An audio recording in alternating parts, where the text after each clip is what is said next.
मुंशी प्रेमचंद की अमर कहानी पंच परमेश्वर। एक छोटे से गांव में जुम्मन शेख और अलगू चौधरी नाम के दो गहरे मित्र रहते थे। दोनों की मित्रता इतनी गहरी थी कि गांव के लोग उनकी दोस्ती की मिसाल दिया करते थे।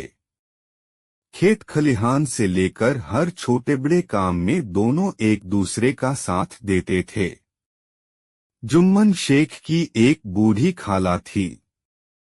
खाला के पास थोड़ी बहुत जमीन और संपत्ति थी। जुम्मन ने मीठी मीठी बातें करके खाला से वह सारी जमीन अपने नाम लिखवा ली। बदले में उसने वादा किया कि वह जीवन भर खाला की सेवा करेगा और उनका पालन पोषण करेगा।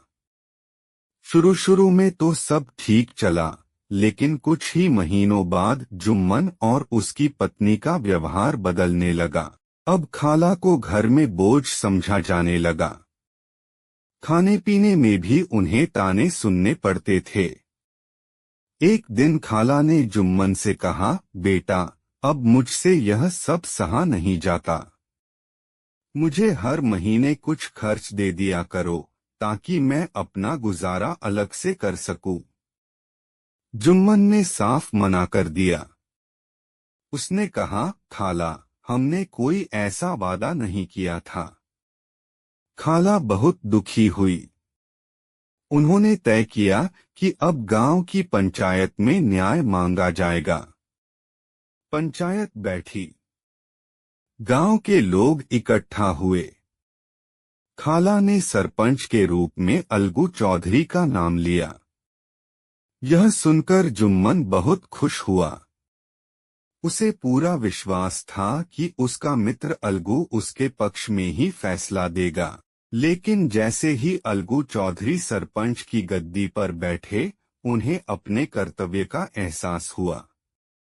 उन्होंने सोचा कि अब वह सिर्फ जुम्मन का दोस्त नहीं है, बल्कि पंचायत का सरपंच है।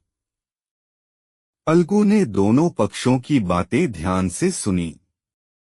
कुछ देर सोचने के बाद उन्होंने फैसला सुनाया, जुम्मन शेख को चाहिए कि वह अपनी खाला को हर महीने खर्च दे। अगर वह ऐसा नहीं करना चाहते तो जमीन वापस कर दें। यह फैसला सुनते ही पंचायत में सन्नाटा छा गया। जुम्मन को बहुत बुरा लगा। उसे लगा कि उसके मित्र ने उसे धोखा दिया है। उस दिन के बाद दोनों की दोस्ती खत्म हो गई। कुछ समय बीता। एक दिन अलगू चौधरी ने अपना बैल एक व्यापारी को बेच दिया। व्यापारी ने बैल को बहुत काम में लगाया और कुछ ही दिनों में बैल मर गया। जब अलगू ने पैसे मांगे तो व्यापारी ने पैसे देने से मना कर दिया। मामला पंचायत में पहुंचा। इस बार सरपंच के रूप में जुम्मन शेख को चुना गया। अलगू चौधरी को लगा कि अब जुम्मन जरूर बदला लेगा। लेकिन जैसे ही जुम्मन सरपंच की जगह पर बैठा, उसे भी वही एहसास हुआ जो कभी अलगू को हुआ था। उसे लगा कि इस स्थान पर बैठकर कोई व्यक्ति नहीं बोलता, बल्कि परमेश्वर बोलता है।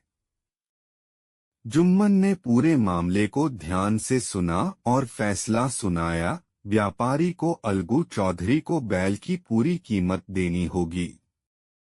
यह सुनकर अलगू चौधरी की आंखों में आंसू आ गए। दोनों मित्र एक दूसरे के गले लग गए। तब दोनों को समझ में आया कि सचमुच पंचायत में बैठकर इंसान नहीं, बल्कि परमेश्वर बोलता है। इसीलिए इस कहानी का नाम है पंच